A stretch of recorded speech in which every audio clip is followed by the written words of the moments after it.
పేతురు పత్రిక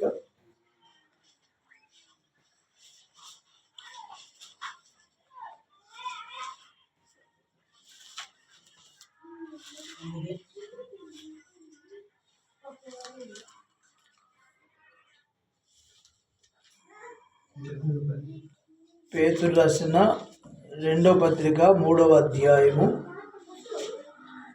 గొడవ చేయొద్దు 10వ వచనం. ప్రభు దినము దొంగ వచ్చినట్లు వచ్చును, ఆ దినమున ఆకాశములు మహాధ్వనితో గతించిపోను. ఏం పోతాయంట? ఏం గతించిపోతాయి? ఆకాశాలే గతించిపోతాయంట. ఆ తర్వాత ఆకాశములు మహాధ్వనితో గతించిపోవును, పంచభూతములు మిక్కుటమైన వేండ్రంతో లయమైపోను. ఏంటంట? పంచభూతములు అంటే, పంచభూతాలు అంటే తెలుసా? చెప్పండి, పంచభూతాలు అంటే ఏంటి?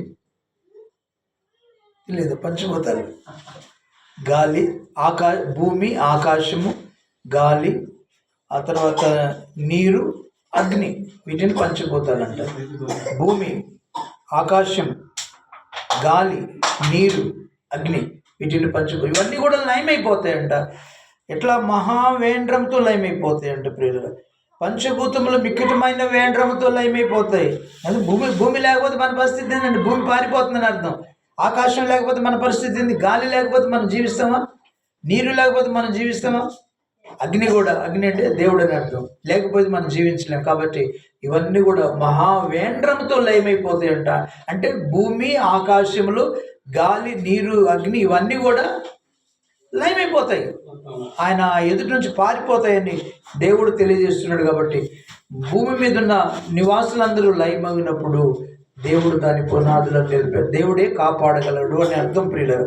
అంటున్నాడు ఇక్కడ, మా వేడున్న భూమియు దాని మీద ఉన్న కృత్యములు కాలిపోవను. భూమి మీద ఉన్న కృత్యాలన్నీ కూడా కాలిపోతాయండి. ఇవన్నీ ఇట్లు లయమైపోవును గనుక ఆకాశములు రగులుకొని లయమైపోవునట్టు, పంచభూతం మా వేడతో కరిగిపోవునట్టు దేవుని దినపు రాకడ కొరకు కనిపెట్టుచు దానిని ఆశతో అపేక్షించు. మీరు పరిశుద్ధమైన ప్రవర్తనతోనూ భక్తితోనూ ఎంతో జాగ్రత్త గలవారై ఉండవలెనని దేవునికి మహిమ కలుగునుగా. మనం పరిశుద్ధమైన ప్రవర్తనతోనూ, నీతితోనూ, భక్తితోనూ ఎంతో జాగ్రత్త గలవారై ఉండాలంటే ఈ లోకంలో. కాబట్టి భూమి సంపాదించుకున్నా, అందులో సమస్తాన్ని సంపాదించుకున్నా, వెండి బంగారాలు సంపాదించుకున్నా, ఇండ్లు వాకిళ్ళు సంపాదించుకున్నా, ఈ లోక సంబంధమైన ఏది సంపాదించుకున్నా ఒక దినాన ప్రభు రాకడలో అన్ని కూడా లయమైపోతాయి, పారిపోతాయి. కాబట్టి వాటి గురించి ఆశ కాకుండా ఏం దేవుని ఆత్మను దేవునిని సంపాదించుకోవాలి. ఆయన మాట, నా గద్దింపును విని తిరగండి, నేను నిన్న ఆత్మను మీ మీద కృమ్మరిస్తాను. ఆత్మను కృమ్మరించినప్పుడు ఆయన మనల్ని కాపాడుతాడు.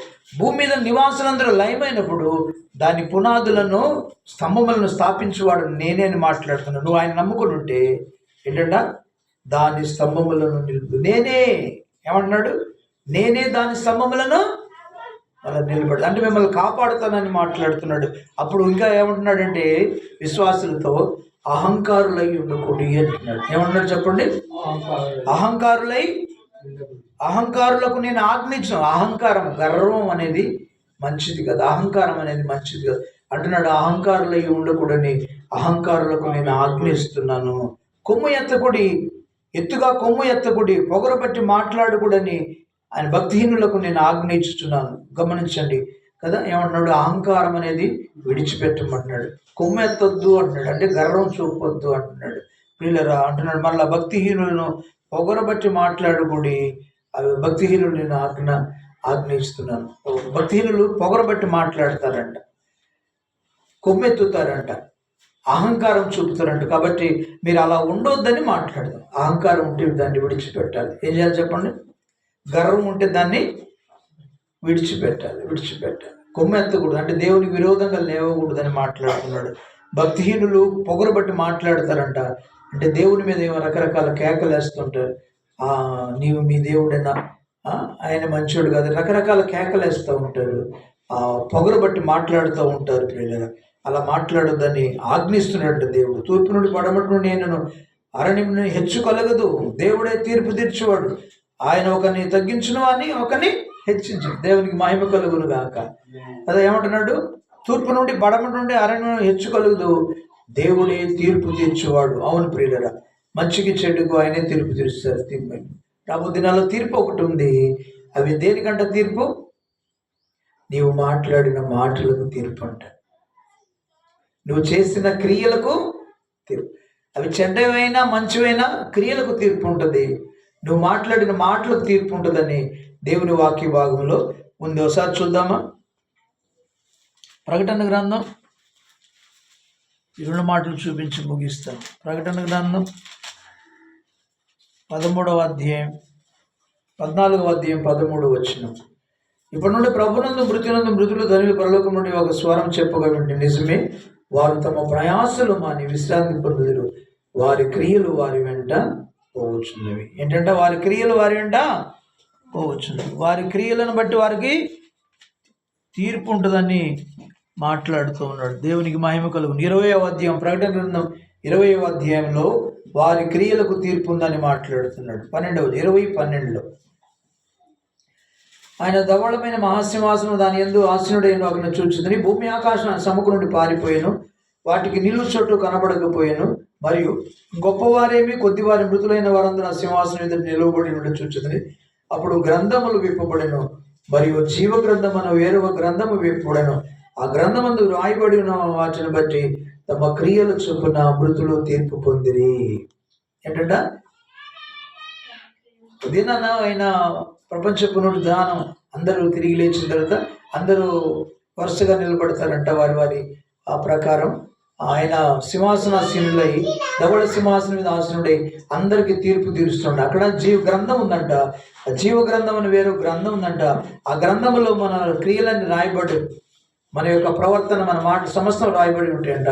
ఆ వాటిని బట్టి అంటే జీవ గ్రంథం వేరు, ఆ గ్రంథం ముందు రాయబడి ఉన్న వాటిని బట్టి ఒక కదా క్రియలను బట్టి మృతులు తీర్పు పొందిరి, వారి క్రియలకు తీర్పు. ప్రకటన గ్రంథం క్షమించండి, రోమాపత్రిక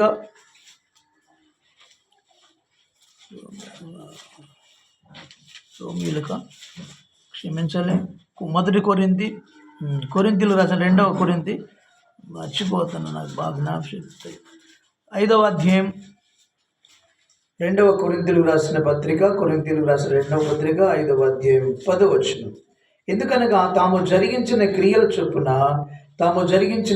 చొప్పున అవి మంచివైనా సరే చెడ్డవైనా సరే దేహముతో జరిగించిన వాటి ఫలము ప్రతి వాడును పొందినట్లు మనమందరము క్రీస్తు న్యాయపీఠం మీద ప్రత్యక్షము కావాలను. తీర్పు తీర్చే దేవుడే వారి వారి క్రియల చొప్పున తీర్పు తీరుస్తాడని లేఖనాల ద్వారా మనం చూస్తున్నాం. క్రియలను సరి చేసుకోవాలి కదా. చెడ్డ క్రియలు మంచి క్రియలు ఉన్నాయి కాబట్టి సత్క్రియలు చేసేవారిగా ఉండాలి, కానీ దుష్కార్యములు చేసేవారిగా ఉండకూడదని దేవుని వాక్యం. దేవుడే తీర్పు తీర్చుడని లేఖనాల ద్వారా మనం చూస్తున్నాం.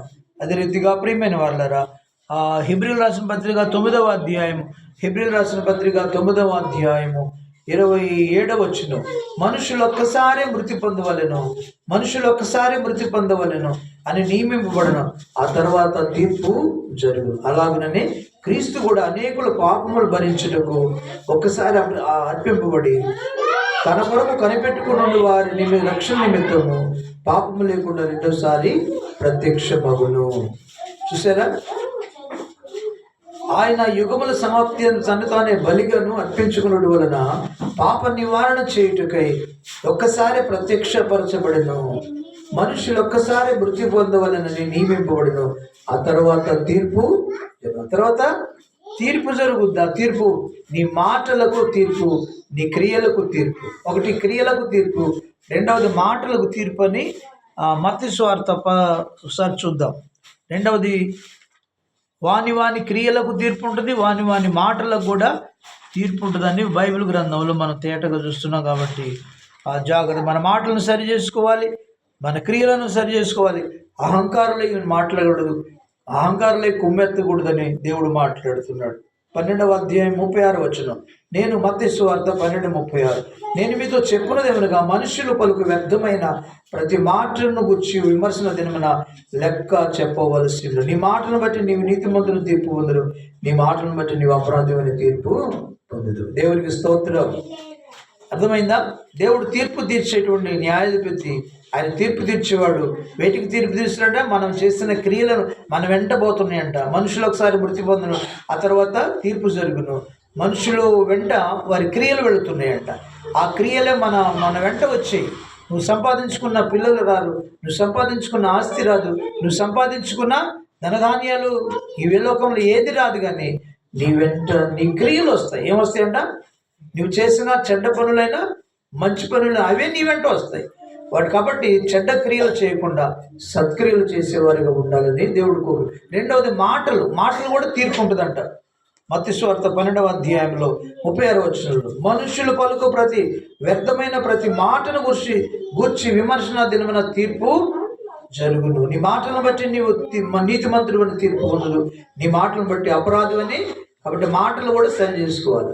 అవి రెండు నీ వెంట వస్తాయి. జాగ్రత్త చేసుకుని మాటలు సరి చేసుకుని కదా దేవుని తీర్పులో నువ్వు రాకుండా ఉండాలని కోరుకుంటాడు భక్తులైనటువంటి ఆశాభక్తుడు. కాబట్టి అహంకారులై పొగరు బట్టి మాట్లాడొద్దు, భక్తిహీనులై పొగరు బట్టి మాట్లాడొద్దు, అహంకారులై ఉండొద్దని కొమ్మ ఎత్తకూడని అహంకారులకు దేవుడు తెలియజేస్తున్నాడు. అహంకారాన్ని విడిచిపెడదాం, భక్తి నిధులు విడిచిపెడదాం, పొగరు బట్టి మాట్లాడటం విడిచిపెడదాం. కాబట్టి తీర్పు తీరుస్తాడని 7వ వచనం, దేవుడే తీర్పు తీర్చేవాడు, ఒకని తగ్గించును ఒకని హెచ్చించటము ఆయన చిత్తం. ఆయనే తగ్గిస్తాడు, ఆయనే హెచ్చిస్తాడండి. కాబట్టి మనల్ని హెచ్చించుకున్నంత మాత్రం మనం హెచ్చించబడం. మనం తగ్గించుకుంటే హెచ్చిస్తాడట, హెచ్చించుకుంటే తగ్గిస్తాడంట దేవుని వాక్యం. కాబట్టి తగ్గింపైన హెచ్చింపైన ఆయన మనం చేసేది. యెహోవా చేతిలో ఒక పాత్ర ఉంది, అందులో ద్రాక్షారసం పొంగుచున్నది, అది సంభారంతో నిండి ఉంది, దానిలోని పోయిచున్నాడు. భూమి మీద ఉన్నాడు భక్తిహీనులను మట్టితో దాన్ని పీల్చివేయవలెను, నేనైతే నిత్యం ఆయన స్థితి ప్రచురము చేయలేదు అంటున్నాడు. ప్రియులారా, ఆ శాపం అంతా మనం అనుభవించాల్సి వస్తుంది. జాగ్రత్తగా ఉండమని. నేనైతే నిత్యం ఆయనను స్తుతిని ప్రచురం చేస్తానని మాట్లాడుతూ యాకోబు దేవుని నిత్యము కీర్తించదునని మాట్లాడు. మనం కూడా మన జీవితంలో ఒకటి ఏం చేయాలంటే, ఆశాపులాగా దేవుడు సమీపంగా ఉన్నప్పుడు ఆయన అర్థం చేసుకొని ఆయనకు భయపడి లోబడి ఆయన చేసిన మేలుని బట్టి కృతజ్ఞతాస్తుతులు చెల్లించాలి. రెండవది ఏం చేయాలంట, ఆయన లయమగుతున్నప్పుడు భూమి అంతా కూడా గతించిపోతున్నాడు, మనుషులందరూ కూడా లయమైపోతున్నాడు. ఆయన మిమ్మల్ని కాపాడుతానంటున్నాడు, జాగ్రత్తగా ఉండమంటున్నాడు. ఎలా ఉండమంటున్నాడు? అహంకారం చూపొద్దు అంటున్నాడు, కొమ్ము ఎత్తవద్దు అంటున్నాడు, పొగరు బట్టి మాట్లాడు, భక్తిహీనులాగా ఉండొద్దని మాట్లాడుతూ భక్తి కలిగిన వారి వల్ల ఉండాలని కోరుకుంటున్నాడు. ఆ తర్వాత ఒకళ్ళ భక్తిహీనుల వల్ల ఉంటే, పొగరు బట్టి మాట్లాడితే కదా అహంకారులై ఉంటే దేవుడు అంట తీర్పు తీరుస్తాడు, జాగ్రత్త అని మాట్లాడుతున్నాడు. మూడవది ఏంటంటే, కాబట్టి ఆశాప అంటున్నాడు 9వ వచనంలో, నేను నిత్యము ఆయనను స్తుతిని ప్రచురము చేస్తాను. ఏంటంట గమనించండి, ఆయన స్తుతిని అంటే మనం ప్రచురం చేయాలండి. ఆయన స్తుతించే బిడ్డలుగా ఉండాలి. ఆయన స్తుతిని అనేకులు చెప్పేవారిగా, ఆయన గురించి చెప్పేవారిగా ఉండాలని దేవుడు. నేనైతే యాకోబు దేవుని నేను నిత్యము కీర్తించను కదా. స్తుతిని ప్రచురం చేయాలి, ఆయన ఎప్పుడు పాటలు పాడుతూ ఆయన కీర్తించాలి. ఆ తర్వాత లాస్ట్లో భక్తిహీనుల కొమ్ములను నేను విరుగొట్టుదును, నీతిమంతుల కొమ్ములను హెచ్చించదును. దేవునికి మహిమ కలుగును గాక. చెప్పండి హల్లెలూయా. కాబట్టి భక్తిహీనుల వల్లే ఉంటే నీ కొమ్ములను విరగొడతాడంట, నీతిమంతులు అయి ఉంటే నిన్ను హెచ్చిస్తాడు, దీవిస్తాడు, ఆయన సమీపంగా ఉండి నిన్ను ఆదరిస్తాడు. అయితే మనం చేయాల్సింది, ఆయన మన సమీపంగా ఉన్నాడు కాబట్టి కృతజ్ఞతాస్తుతులు చెల్లించాలి. రెండోది కృతజ్ఞతాస్తుతులు చెల్లించాలి. తర్వాత ఆయన ఆశ్చర్య కార్యాలను మనం అనేకులకు తెలియచేయాలి. మూడోది ఏం చేయాలంట, అహంకారులై ఉండకుండా ఉండాలి, భక్తిహీనులై ఉండకుండా ఉండాలి. ఆ తర్వాత పొగరు బట్టి మాట్లాడకుండా జాగ్రత్తగా 104 స్వాధీనం చేసుకోవాలి. అలా ఉంటే నీకు తీర్పు ఆయనే తీర్చి నిన్ను తన ఎదుట నిలబెట్టుకుంటాడని అర్థం. తర్వాత ఆసాపులాగా నిత్యం ఆయన స్తుతిని మనం ప్రచురించాలి, నిత్యం యాకోబు దేవుని కీర్తించాలి. దేవునికి స్తోత్రం. అలా చేస్తే నీతిమంతులను ఆశీర్వదిస్తాడని దేవుడు కోరుకుంటాడు. నీతిమంతుడు అంటే ఈ లోకంలో ఎవరు లేరు, కానీ క్రీస్తు రక్తంలో కడిగిన బట్టి వాళ్ళే నీతిమంతుడు.